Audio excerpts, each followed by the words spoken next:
El oficial David Sullivan se desplomó en la acera. La sangre se extendía por su uniforme mientras los disparos resonaban en la noche. El tirador de 17 años fue arrestado en pocas horas. Se enfrentaba a cargos de intento de asesinato. Durante meses, David se obsesionó con el caso. La rabia y los pensamientos de venganza lo consumían. Cuando finalmente llegó la audiencia de sentencia, David se puso de pie para dirigirse al tribunal. Sus palabras dejaron a toda la sala en un silencio atónito. El oficial David Sullivan llevaba 15 años en la fuerza. La llamada llegó poco después de las 9. Un disturbio en una tienda. David se dirigió allí esperando la escena de siempre. Cuando llegó, el dueño señaló hacia adentro. Le dijo a David que había un joven comportándose de manera extraña. Trataba de entrar a la sección de farmacia. David se acercó a la entrada con cuidado. Adentro encontró a un adolescente tambaleándose por los pasillos. El chico estaba claramente intoxicado. Cajas de medicamentos estaban esparcidas por el suelo. David le gritó, explicándole que estaba ahí para ayudar. Pero en el momento en que el muchacho vio el uniforme, el pánico inundó su rostro. Antes de que David pudiera reaccionar, el arma apareció. El primer disparo golpeó el chaleco de David. Un segundo disparo volvió a dar en el chaleco. Entonces el dolor explotó en su hombro cuando una tercera bala desgarró la carne. La cuarta le rozó el costado. David se desplomó. El adolescente se quedó paralizado por lo que acababa de hacer. Luego corrió hacia la oscuridad. Los paramédicos se apresuraron a entrar. David fue cargado en una ambulancia. La búsqueda del tirador comenzó de inmediato. A la mañana siguiente lo encontraron. Jordan Hayes, de 17 años, fue descubierto escondido en un edificio abandonado. Simplemente levantó las manos y comenzó a llorar. Confesó ahí mismo, pareciendo casi aliviado. Los cargos llegaron rápidamente. Intento de asesinato de un oficial de policía. Los fiscales dejaron claro que buscarían una sentencia de adulto. Con las grabaciones de seguridad y la confesión, el caso era sólido. ¿Pero era este el final de la historia? David pasó 2 semanas en el hospital. La herida del hombro requirió cirugía. Los doctores le dijeron que sus días de patrullaje probablemente habían terminado. Durante 15 años, David había creído en las segundas oportunidades. Ahora la ira lo consumía.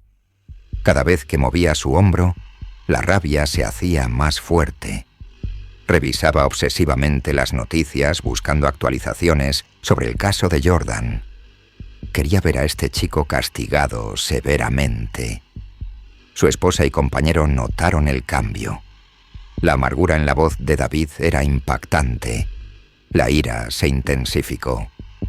David se quedaba despierto imaginando la sentencia. Se imaginaba a Jordan cumpliendo décadas tras las rejas. Quería venganza. Entonces el fiscal del distrito llamó. La audiencia de sentencia estaba programada. Querían que David diera una declaración de impacto de la víctima. Sus palabras ayudarían a asegurar que Jordan recibiera una pena significativa de prisión. David aceptó sin dudarlo. Pero entonces algo inesperado sucedió. David pidió los archivos del caso de Jordan. Cuando llegó la carpeta gruesa, David se sentó y comenzó a leer. Lo que encontró lo perturbó profundamente. Jordan había entrado al cuidado adoptivo a los 9 años, después de que su madre perdiera la custodia. Durante 8 años, Jordan había sido movido entre 6 hogares diferentes. 2 tenían reportes de negligencia. A los 13 fue diagnosticado con depresión y ansiedad, pero recibió tratamiento mínimo. A los 16 vivía en un hogar grupal, luchando con abuso de sustancias. David leyó el archivo múltiples veces. Pensó en su propio hijo adolescente durmiendo seguro arriba. Su hijo tenía un hogar estable, padres que lo amaban, acceso a atención médica y un futuro lleno de posibilidades. ¿Qué le habría pasado a su hijo si nada de eso hubiera sido cierto? La pregunta atormentó a David. Trató de aferrarse a su ira, pero la imagen de ese chico de 17 años aterrado siguió surgiendo. No el muchacho que le disparó, sino el niño de 9 años entrando al cuidado adoptivo, confundido y solo. El de 13 años luchando con depresión. El de 16 tan perdido que las drogas parecían la única respuesta. El día de la sentencia llegó. El tribunal estaba lleno. Los oficiales de policía llenaron las bancas, ahí para apoyar a uno de los suyos. Jordan se sentó en la mesa de la defensa, viéndose imposiblemente joven. Estaba delgado, sus hombros encorvados, incapaz de mirar a nadie. El fiscal presentó un argumento poderoso. Los oficiales ponen sus vidas en riesgo todos los días. Cuando alguien intenta asesinar a uno de ellos, la sociedad debe responder con todo el peso de la ley. Pidió una larga sentencia de prisión. El defensor público de Jordan rogó por clemencia. Habló sobre su pasado difícil, las fallas del sistema. Pidió una oportunidad de rehabilitación. Entonces el juez se dirigió a David. ¿Le gustaría hacer una declaración? David se levantó lentamente y caminó al frente del tribunal. Todos los ojos lo siguieron. Jordan finalmente levantó la cabeza, sus ojos encontrando los de David brevemente antes de bajar de nuevo. David comenzó a hablar. Lo que salió sorprendió a todos. Admitió que había pasado meses consumido por la ira, queriendo venganza. Pero entonces, las palabras de David tomaron un giro inesperado. Explicó que también había pasado esos meses aprendiendo sobre la vida de Jordan. Había leído cada página de su expediente. Había trazado el camino que llevó a un niño de 9 años a convertirse en un adolescente de 17 con un arma.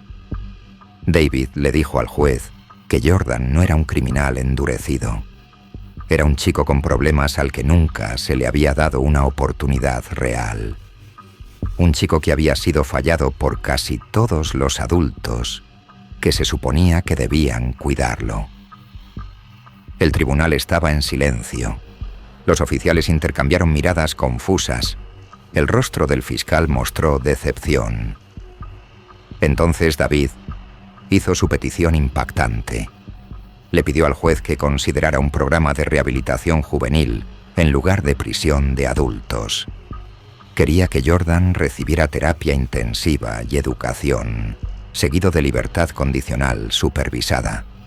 Pero David no había terminado. Se ofreció como voluntario. Quería ser asignado como supervisor de libertad condicional de Jordan. Personalmente se aseguraría de que Jordan obtuviera la ayuda que necesitaba y se mantuviera en el camino correcto. El silencio era ensordecedor. Los oficiales miraron a David con incredulidad y Jordan se quedó paralizado, lágrimas corriendo por su rostro. El juez, claramente conmovido, aceptó modificar la sentencia. Jordan cumpliría 18 meses en una instalación juvenil, seguido de 3 años de libertad condicional, supervisada con revisiones regulares con David. Cuando el martillo cayó, Jordan se volteó para mirar a David, tratando de hablar pero incapaz de encontrar palabras. David simplemente le asintió. La venganza de David no fue castigo o venganza. Fue la carga del perdón. Jordan tendría que vivir sabiendo que el hombre al que le disparó había luchado para darle una segunda oportunidad. Pasaría años probando que merecía ese regalo, cargando el peso de la misericordia de David por el resto de su vida. ¿Qué habrías hecho tú en la posición de David?